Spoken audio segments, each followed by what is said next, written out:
ये सब चिराग पासवान 25 कबाड़ के लेके चले गए और 25 के चुनाव के लिए आप लोग कितने तैयार हैं? पूरी तरीके से तैयार है। लोक जनशक्ति पार्टी रामविलास पूरी मजबूती से बिहार विधानसभा के चुनाव के लिए तैयार है। आगामी 28 नवंबर को पटना के गांधी मैदान में लोक जनशक्ति पार्टी रामविलास एक बड़ी रैली भी आयोजित करने जा रही है। बिहार फर्स्ट बिहारी फर्स्ट की सोच के साथ पार्टी ने आज से लगभग 4 साल पहले शुरुआत की थी। उस मिशन को अंजाम तक लेकर जाने के लिए 25 का विधानसभा का चुनाव एक महत्वपूर्ण पड़ाव है और उस पड़ाव को सफलतापूर्वक पार करना हम लोग का लक्ष्य है, उद्देश्य है। बीते हुए कल में मेरी केंद्रीय गृह मंत्री आदरणीय अमित शाह जी से मुलाकात हुई, जिसमें इस विषय पर भी हम लोगों ने चर्चा की। बहुत सकारात्मक मोड़ पर हम लोगों की चर्चाएं हैं और मैं मानता हूं कि बहुत खूबसूरत तरीके से आने वाले विधानसभा चुनाव में एनडीए में सीट बंटवारा, सीट चयन, ये तमाम चीजें हो जाएंगी।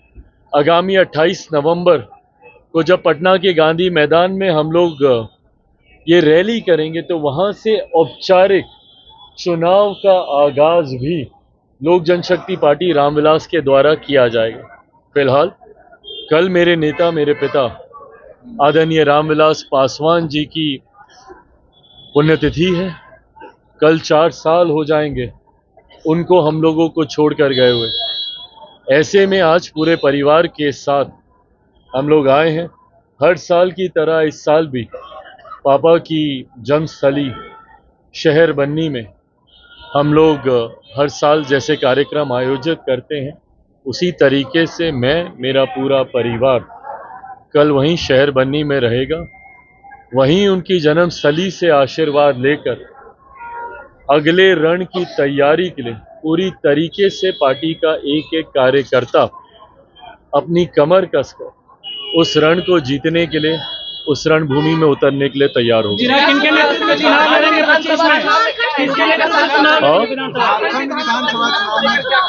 झारखंड विधानसभा के चुनाव को लेकर गठबंधन के साथी, खास तौर पे भारतीय जनता पार्टी जो कि प्रमुख एनडीए का घटक दल है, उनसे बातचीत चल रही है।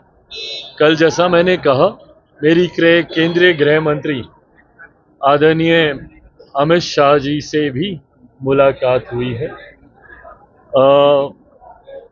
झारखंड के प्रभारी आदरणीय हेमंता जी से भी, हमारी पार्टी के जमुई से सांसद और झारखंड के प्रभारी अरुण भारती जी की निरंतरता में चर्चाएं चल रही हैं। बहुत ज़्यादा सीटों की मांग हमारे दल की नहीं है। हमेशा से हम लोग का लक्ष्य रहा है कि कैसे एनडीए को हम लोग गठबंधन में रहकर मजबूती देने का हम लोग कार्य करें। उदाहरण के तौर पर जम्मू कश्मीर में हम लोगों ने चुनाव नहीं लड़ा, हरियाणा में भी हम लोगों ने चुनाव नहीं लड़ा, पर झारखंड एक ऐसा राज्य है, जब मेरा जन्म हुआ था तब बिहार और झारखंड एक ही राज्य थे। ऐसे में पार्टी ने भी इस दौरान काफी मेहनत की है। 19 का चुनाव जब मेरे नेता, मेरे पिता आदरणीय रामविलास पासवान जी जीवित थे, किसी कारणवश उस वक्त गठबंधन नहीं बन पाया था, हम लोगों ने अकेले चुनाव लड़ा था। 14 में जरूर भाजपा के साथ एक सीट, शिकारी पारा की एक सीट थी, उस पर हम लोगों ने चुनाव लड़ा था।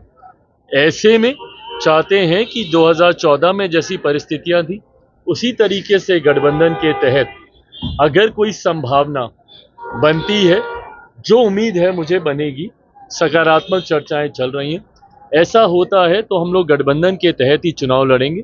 बहरहाल परिस्थिति स्पष्ट होने में कुछ समय और लगेगा। मुझे लगता है नोटिफिकेशन जब तक आता है, अधिसूचना, जो कि मैं मानता हूं 2-1 दिन में आनी चाहिए, अधिसूचना आते आते तक मैं मानता हूं कि स्थिति स्पष्ट हो जाएगी।